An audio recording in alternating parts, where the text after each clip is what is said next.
सभी को जय मसीह की। मेरा नाम भाग्यशाली है, मैं बिहार से हूँ। काफ़ी टाइम से परमेश्वर ने मुझे ये टेस्टिमनी सेंड करने को मेरे मन में डाल रहा था और आज मैं बहुत बड़ा अपनी लाइफ की बहुत बड़ी गवाही शेयर करने जा रही हूँ। Hallelujah, hallelujah, hallelujah. ये बात सच है कि केवल जेंट्स ही नहीं पर लेडीज़ भी मास्टरबेशन के पाप में फंसती हैं। प्रभु को जानने के बाद मैं मास्टरबेशन के पाप में फंसी। मैं काफ़ी बुरी तरह से फंस चुकी थी और परमेश्वर का धन्यवाद हो कि उसने मुझे आज़ाद किया। 1 साल पहले जब मैं प्रभु में सीरियस हुई तो समझ आया कि बहुत ज़रूरी है इस पाप को छोड़ना। मैं छोड़ नहीं पाती थी, लेकिन ये पाप करने के बाद मुझे बहुत गिल्टी फील होता था। इवन ये पाप करने से पहले तो ऐसा लगता था कि ये कोई पाप नहीं, पर हो जाने के बाद सचमुच मुझे ऐसा लगता था कि मैं पापी हूँ। फिर परमेश्वर के सामने रोना और प्रेयर में मांगना कि प्रभु तू ही मुझे इससे आज़ाद कर। धीरे धीरे करके मैं प्रभु में बढ़ती जा रही थी, वचन में बढ़ती जा रही थी, पर इस पाप से आज़ाद नहीं हो पा रही थी। पता नहीं कितने महीनों या साल तक मैं गिल्ट में और पश्चाताप में रही हूँ इस पाप की वजह से। सबसे ज़्यादा अटैक्स मुझको बाइबल पढ़ते टाइम दोपहर में होते थे। मेरे बाइबल पढ़ते शैतान मेरे आंखों के सामने बहुत गलत इमेजेस को ले आता और फिर ऐसे ही होते होते मैं कुछ ही देर बाद पाप में गिर जाती थी। कई बार मैं बाइबल को बंद करके उस पाप को करती थी और फिर पवित्र आत्मा को भी शोकित करती और खुद को भी। मुझे बाइबल के बहुत सारे भेद और प्रकाशन मिले हैं प्रभु से। शायद इसलिए शैतान स्पेशली बाइबल पढ़ते समय अटैक्स करता था। फाइनली एक दिन मैं डिसीज़न लेती हूँ कि मैं इस पाप को छोड़ने का डिसीज़न लेती हूँ और प्रभु से प्रॉमिस करती हूँ कि जीवन भर पवित्रताई में चलने का, जीवन भर पवित्रताई में रहने का और परमेश्वर से अनुग्रह मांगती हूँ इसके लिए, और वह देता भी है। हालेलुया। प्रॉमिस के बाद कई बार अटैक्स हुए, पर प्रभु का धन्यवाद हो कि उसने मुझे सदा बचाया और इस पाप में फिर गिरने नहीं दिया।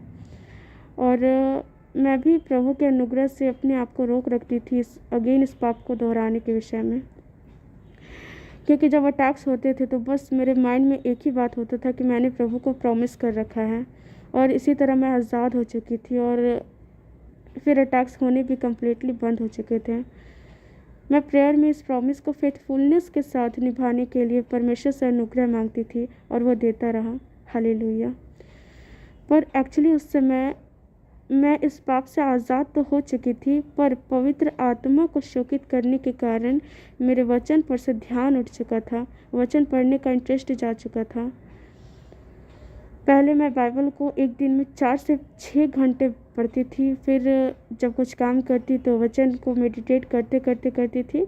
वचन मेरे अंदर इतना अधिक आ चुका था कि जब मैं सोती थी तो वचन मेरे से बातें करता, सोकर उठते समय भी वचन मेरे से बात करता और ज्ञान सिखाता, या कह सकते कि वचन ही मुझको बहुत सुबह नींद से उठाता था प्रेयर के लिए। उन्हीं दिनों में व्यभिचार के अटैक्स होते थे, जिसके कारण मैं प्रेयर में और बाइबल में अस्थिर हुई। उन दिनों मेरे उपवास का कोई स्थान नहीं था, क्योंकि मुझे सच्ची शिक्षा नहीं मिलती थी। मैं चर्च नहीं जाती थी क्योंकि मुझे उस समय तक जीवित चर्च के विषय नहीं पता था, और ना ऑनलाइन चर्च अटेंड करती थी क्योंकि पता नहीं था। मुझे जो भी सच्ची शिक्षा मिलती वह बाइबल से और पवित्र आत्मा के द्वारा मिलती, पर प्रभु का धन्यवाद हो कि अब वो मुझे ऑनलाइन चर्च के द्वारा भी सच्ची शिक्षा देता है। हालेलुया। ये सारी बातें मेरे बपतिस्मा होने के पहले का है। बपतिस्मा लेने के बाद जब मैं फिर से बाइबल स्टडी में स्थिर होने लगी, तब वही सेम अटैक्स फिर से होने लगे। मीन्स दोपहर में बाइबल पढ़ने बैठती और शैतान गलत इमेजेस सामने लाता, और फिर वो पाप करने का मन करने लगता, पर फिर भी खुद को कंट्रोल में लाती थी। पर जब हर दिन ऐसा होने लगा तो मैं एक दिन सच में उस पाप में बपतिस्मा के बाद और प्रॉमिस करने के बाद भी गिरी। उस पाप में गिरने से पहले परमेश्वर मुझे बाइबल से कई चेतावनियाँ दे रहा था कि वो पाप ना करना, क्योंकि जब व्यभिचार का अटैक्स होने लगता था तो मेरा भी बहुत मन करने लगता था वो पाप करने का।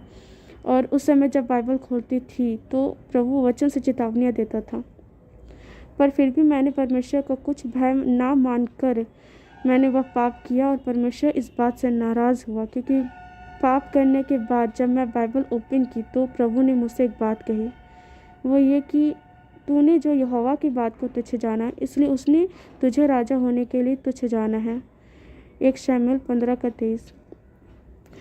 मैं जानती थी कि प्रभु के पास मेरे लिए एक बहुत बड़ी योजना है। इवन प्रभु ने मुझ पर ऐसा अनुग्रह किया है कि उसने मेरी बुलाहट के विषय पहले ही स्पष्ट रूप से जाहिर कर दिया है। पर फिर भी मैंने प्रभु की आज्ञा को ना माना और शायद उन चेतावनियों को भी मैंने तुच्छ जाना था। इसलिए परमेश्वर ने मुझसे उस वचन के द्वारा कहा और मैं समझ गई कि ये परमेश्वर ने मुझसे बातें की है, और ये भी कि प्रभु ने जो योजना मेरे लिए तैयार कर रखा था वो अब पूरा नहीं करेगा, क्योंकि मेरे अधर्म के कारण उसने मुझे अपनी अभिषिक्त दासी होने को तुच्छ जाना है। फिर भी मैंने सोचा कि यदि प्रभु की योजना मेरे जीवन में पूरी ना भी होगी और आगे को प्रभु मुझको इस्तेमाल भी ना करेगा, तब भी मैं उस पर विश्वास करूंगी और उससे प्यार करूंगी और उसी के पीछे चलूंगी। मास्टरबेशन यानी हस्तमैथुन का वो पाप होने के बाद, प्रॉमिस के तोड़ने के बाद मैं बहुत रोई और बहुत पछतावा हुआ मुझे। मैं अकेले भी रोती, प्रेयर में भी रोती, यहाँ तक कि कॉल से किसी से बात करते हुए भी चुपके रोती, क्योंकि वो रोना नहीं रुक रहा था। बहुत पछतावा, बहुत रोना। मैं बहुत पश्चाताप कर रोती रहती और बार बार माफ़ी मांगती रहती। मैं जानती थी कि वो मुझको माफ़ कर चुका है, पर जो रोना और पश्चाताप करना था वो जा नहीं रहा था। समझ नहीं आता था कि प्रभु को क्या मुंह दिखाऊं, क्या बोलूं और क्या करूं। पर फिर भी मानो कहती थी कि तू ही छुटकारा दे प्रभु। मैं एक बात बार बार सोचती थी। मुझको डर था कि जो मैंने वो पाप जो फिर से स्टार्ट किया है, अब उसमें मुझको बार बार पाप करने का मन करेगा, बार बार मैं गिरूंगी। शायद इसलिए भी मेरा रोना जा नहीं रहा था। बट परमेश्वर जो सबके ऊपर सबसे महान है, वो हमें हमारे पापों से छुटकारा देना जानता है और अपने लोगों को बचाना जानता है। उस पाप के बाद फिर से मेरा मन करने लगा, फिर शैतान गलत इमेजेस के साथ अटैक करने लगा, फिर अभिलाषाएं उत्पन्न होने लगी। उसी दौरान राजा भैया का एक वीडियो मेरे मोबाइल पर आया, जिसका हेडलाइन था हस्तमैथुन, मास्टरबेशन। ये संदेश आपको हस्तमैथुन करने से रोकेगा, जो सुनेगा वो आज़ाद होगा। मेरा थोड़ा भी मन नहीं कर रहा था इस वीडियो को ऑन करने का, क्योंकि उसी समय मुझे बहुत अधिक अटैक्स हो रहे थे। पर फिर भी मैंने बेमन से उस वीडियो को ऑन किया और अटैक्स होते ही में मैंने देखा, और उस वीडियो में राजा भैया बाइबल के कुछ वचन शेयर कर रहे थे और इंस्ट्रक्शंस दे रहे थे कि जब अटैक्स हो तब शैतान को डांट कर भगाओ। फिर उन्होंने लास्ट में हमारे लिए प्रेयर किया। मैंने तुरंत ही घुटनों पर आकर पश्चातापी मन के साथ उस प्रेयर को रिसीव किया और परमेश्वर ने मुझको इंस्टेंट फ्री किया उस पाप से। वीडियो देखने से पहले मैंने मूड बना रखा था कि मैं इस वीडियो को देखने के बाद फिर से वो पाप करने जाऊंगी, क्योंकि उसी समय बहुत अधिक मेरी बॉडी में अभिलाषाएं उठ रही थी अटैक्स के कारण। पर परमेश्वर को बहुत बहुत बहुत धन्यवाद कि उसने मुझे बचाया, और वीडियो के लास्ट में प्रेयर रिसीव करते ही मैं उस अटैक्स से कंप्लीट फ्री हो गई। हालेलुया। क्योंकि मेरे प्रेयर रिसीव करते कंप्लीटली वो अटैक्स जा चुके थे। और राजा भैया ने जो एक प्रेयर सबसे लास्ट में किया, वो ये कि परमेश्वर जो कुछ भी इनका इस पाप के कारण खो गया है वो इनको रिटर्न करा दे, इनकी पवित्रताएं वापस लौटा दे, और जो भी इनके साथ हुआ है वो भूल कर ये नए सिरे से ज़िंदगी स्टार्ट करें। मैं क्या बताऊं, मैं सच कहती हूँ कि जो उन्होंने सबसे लास्ट में ये जो प्रेयर किया, जैसे कि मुझे परमेश्वर ने सब कुछ लौटा दिया जो मैंने इस पाप के कारण खोया था। जैसे कि मैंने आपको बताया कि मेरे उस पाप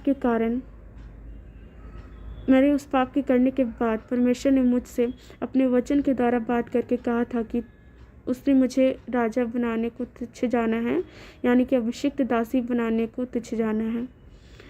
पर उस प्रेयर के बाद मुझे पूरा विश्वास हुआ और परमेश्वर ने मेरे आत्मा में डाला कि प्रभु ने मुझे माफ़ कर दिया। अपनी दासी होने के लिए उसने फिर से मुझे नियुक्त कर लिया है। और सच में मेरी उस प्रेयर के अनुसार मेरी पवित्रताई परमेश्वर ने मुझे फिर से लौटा दिया। और सच में जैसा प्रेयर हुआ था वैसा ही मेरे साथ हुआ कि मैं वो सब कुछ भूल कर नए सिर से ज़िंदगी व्यतीत कर रही हूँ। हालेलुया। और जब मैं कंप्लीट फ्री हो चुकी थी और अब मैं कंप्लीट फ्री हो चुकी हूँ। इवन अब तो दोपहर में बाइबल भी घंटों तक पढ़ लेती हूँ, तब भी अटैक्स नहीं होते। पर एक बात है कि प्रेयर के दौरान फ्री होने के बाद गलत इमेजेस का कुछ अटैक्स हुए थे, पर जो इंस्ट्रक्शंस प्रभु के दास ने दिया था मैंने उसको फॉलो किया कि जब भी गलत इमेजेस आए तुरंत मैंने फायर के साथ डेविल को, शैतान को भगाया और वो भागा। ये पाप में मैं सालों से फंसी थी, पर अब 2 मंथ से कंप्लीट लगभग 2 महीने या उससे ज़्यादा से कंप्लीट फ्री हूँ। और अब कोई अभिलाषा नहीं उठता, कोई अटैक्स नहीं होते। Hallelujah, thank you Jesus. इस छुटकारे के लिए प्रभु को बहुत बहुत शुक्रिया, और प्रभु के दास को यानी राजा भैया को भी बहुत बहुत शुक्रिया कि वो प्रभु की ओर से ऐसी वीडियोस को लेकर आते हैं और हमारे लिए प्रेयर्स करते हैं। हम सभी को उनके हर वीडियोस को ज़रूर देखना चाहिए, क्योंकि क्या पता कौन सा वीडियो हम में से किसी के भी छुटकारे का कारण बन जाए। जैसा कि वो वीडियो मेरे लिए ऐसा था कि मानो प्रभु परमेश्वर ने सिर्फ और सिर्फ मेरे लिए बनाया हो। हालेलुया। प्रभु राजा भैया को और सबको बहुत ऐसा आशीष दें। आमीन। जय मसीह सबको।